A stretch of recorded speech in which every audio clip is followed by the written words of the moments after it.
São 6 horas e 47 minutos e já está na linha com a gente o Eduardo Graça, nosso colunista, repórter especial do Globo. Boa noite, Edu. Boa noite, Vera, tudo bem? Boa noite, Nadesda. Boa noite, Débora. Boa noite, Oi, ouvintes. Edu. Boa noite. Edu, a gente teve nesse fim de semana um ataque terrorista, um atentado em Sydney contra a comunidade judaica que aconteceu durante as celebrações do Hanukkah. E a gente sabe do impacto enorme que isso tem sobre a comunidade judaica no mundo todo. Queria que você falasse um pouquinho sobre isso e também sobre os impactos para essa comunidade que é grande aqui no Brasil, principalmente em São Paulo, mas também em outras cidades. Sim, Vera, a comunidade judaica em todo o planeta está, e com razão, assustada, né? E é necessário que as autoridades, inclusive, sim, como você pontuou, as brasileiras, fiquem ainda mais alertas, intensificando a segurança em sinagogas, em locais, em eventos, assim, que muito claramente são frequentados, em sua maioria, por judeus, né? Ontem, 2 homens armados mataram pelo menos 15 pessoas, numa praia famosa em Sydney, e feriram outras 40, no momento em que elas, sim, estavam iniciando as celebrações do Hanukkah, que é a festa das luzes, né? E que essa especificamente lá tem um caráter muito comunitário, é um encontro tradicional. E aconteceu, que a gente tem que lembrar, na Austrália, que é um país que tem o maior número de sobreviventes do Holocausto e seus descendentes fora de Israel. E que, assim como em vários outros países, a Austrália tem registrado um aumento do antissemitismo, especialmente após os ataques terroristas do Hamas em 7 de outubro de 2023 e 23 e na invasão armada de Gaza por Israel, que veio em seguida com acusações formais de genocídio cometido por Israel contra os palestinos, feitas por diversos países, por entidades importantes, inclusive israelenses, e pelos principais especialistas que realmente houve ali o crime dos crimes né, em Gaza. E no mesmo dia em que a gente testemunhou esse horror lá na Austrália, o New York Times publicou uma reportagem impressionante que mostrou como é que a situação em Gaza, mesmo após o cessar-fogo firmado há 2 meses, segue desesperadora, com miséria, morte, doenças agravadas pelas enchentes e o frio que são característicos dessa época por lá. Dito isso, a confusão que muitas vezes é motivada ideologicamente entre as ações do governo de extrema-direita de Israel e a comunidade judaica como um todo precisa ser denunciada e combatida. O que acontece em Gaza é inadmissível, o que aconteceu com civis israelenses nos ataques terroristas do Hamas é inadmissível e o que aconteceu ontem na Austrália também é inadmissível. O governo australiano de centro-esquerda está sendo criticado por não ter tomado medidas de precaução necessárias para evitar o que aconteceu ontem.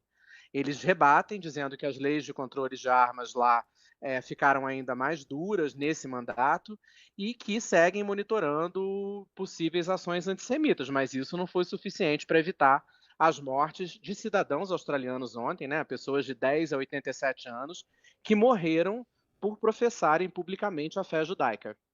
O governo do Benjamin Netanyahu não ter boas relações com o do primeiro-ministro australiano Albanese, assim como não tem aqui com o do Lula, é uma coisa. As autoridades de inteligência e segurança aumentarem o alerta sobre possíveis atos violentos causados por antissemitismo, Uhum. especialmente nas grandes cidades com comunidade judaica considerável, como Sydney, São Paulo, Rio, é outra completamente diferente e necessária.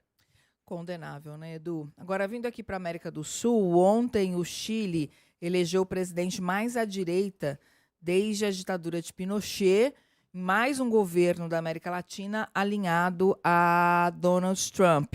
O Chile, nos últimos anos, vinha tendo uma alternância de poder, mas sempre centro-esquerda e centro-direita. O que significa essa mudança ao eleger alguém mais à direita? As pesquisas, né, Débora, já indicavam esse favoritismo do candidato José Antônio Caz, de direita radical, e elas também mostravam as duas maiores preocupações dos eleitores chilenos nesse momento, que parecem ter sido confirmadas nas urnas nesse domingo: segurança pública e o aumento de imigrantes no país. Então, assim, há uma sensação de insegurança com o aumento dos crimes na gestão atual do presidente Gabriel Boric de esquerda, e seguindo ali a cartilha do trumpismo, o Cast usou a xenofobia como uma das justificativas para esse crescimento dos crimes, ainda que não seja tão sensível assim.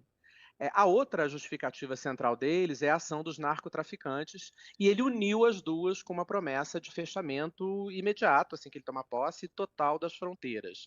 A vitória dele foi maiúscula, né? Ele teve quase 60% dos votos contra uma candidata em segundo turno que era ex-ministra do Boric, era do Partido Comunista, e sim, como você pontuou, significa mais um governo da América Latina alinhado a Donald Trump, só que com uma pitada a mais de radicalismo à direita. Ele vai ser o primeiro governo no Chile comandado por alguém que votou pela continuidade da ditadura de Pinochet lá em 1988 no plebiscito nacional e que jamais condenou a ditadura chilena, né, com todos os seus comprovados e inúmeros desrespeitos aos direitos humanos, incluindo tortura e assassinato de cidadãos chilenos. Por outro lado, ele é um político profissional, né? Ele disputou várias eleições, inclusive perdeu outras vezes a presidência, aceitou as derrotas, perdeu inclusive para o Boric.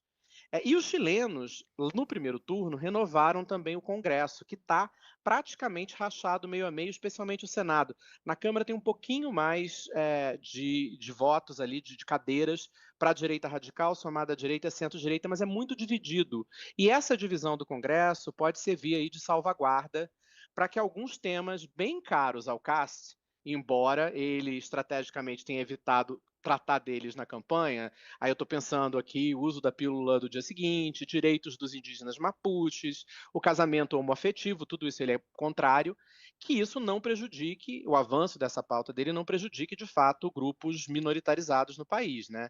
E é claro que a gente precisa prestar bastante atenção nos próximos passos do que acontece lá no Chile, inclusive porque alguns desses temas centrais que a gente conversou aqui nessa disputa chilena devem ser também centrais nas eleições aqui no Brasil no ano que vem. Agora são 6h55. Só antes da gente entrar nesse último tema, a gente tem informação com a Ana Carolina Tomé a respeito de um posicionamento do presidente Lula, né, Ana? Boa noite. É isso mesmo, Nadédia. Boa noite. O presidente Lula cumprimentou o chileno José Antônio Cast, candidato da direita que saiu vitorioso nas eleições presidenciais, e disse que vai continuar trabalhando com o novo governo. De outro lado, a direita no Brasil comemorou a eleição de Cast e disse esperar que o Brasil se inspire no país vizinho. O governo brasileiro está preocupado com o avanço da direita na América Latina. Com a eleição de Cast, o continente fica dividido. 6 países comandados pela direita e outros 6 pela esquerda. Lula desejou êxito à gestão do presidente eleito, que será o mais à direita desde o fim da ditadura chilena, comandada por Pinochet na década de 90. O presidente brasileiro defendeu o fortalecimento das relações bilaterais, da sólida relação comercial, além da integração regional, e ainda defendeu que a América do Sul se mantenha como zona de paz. A declaração é um recado em meio aos ataques feitos pelos Estados Unidos na região do Caribe. O secretário de Estado dos Estados Unidos, Marco Rubio, comemorou a eleição no Chile, Nadédia, e disse que o país norte-americano espera trabalhar com o novo governo para fortalecer a segurança na região. Lembrando que Castro foi eleito, inclusive, com essa pauta da segurança pública. Aqui no Brasil, a direita comemorou e deu recados já de olho nas eleições de 2026. O governador de São Paulo, Tarcísio de Freitas, afirmou que o Chile deu um basta e que mostra que o povo está cansado de promessas vazias da esquerda. Flávio Bolsonaro, pré-candidato à presidência da República, disse que o povo chileno se posicionou contra a incompetência e a hipocrisia da esquerda. As repercussões aí com relação a essa eleição do candidato da direita. Volto com você. Obrigada, Ana Carolina Tomé. Tá aí do posicionamento do presidente Lula, que costuma navegar, em muitos casos, bem com chefes de Estado de ideologias diferentes, mas nesse caso é bem diferente, né? E acho Se a que gente todo tivesse- mundo aí desculpa, Edu, todo mundo aí projetando algum espelhamento da situação do Chile também no Brasil. A direita parece ter uma esperança de que isso vai fazer esse vento soprar para o Brasil também. Não é bem assim, né? As coisas não são tão imediatas, né? Exatamente, era o que eu estava pensando, Vera, e você falou exatamente o que eu estava pensando. E se a gente tivesse combinado que essa declaração do Lula fosse repercutida agora aqui, seria perfeito, né? E deu exatamente quando a gente estava falando sobre isso. E lembrar que a última vez em que a Secretaria de Estado americano foi tão enfática sobre a vitória de alguém da direita no Chile foi com Henry Kissinger e Pinochet.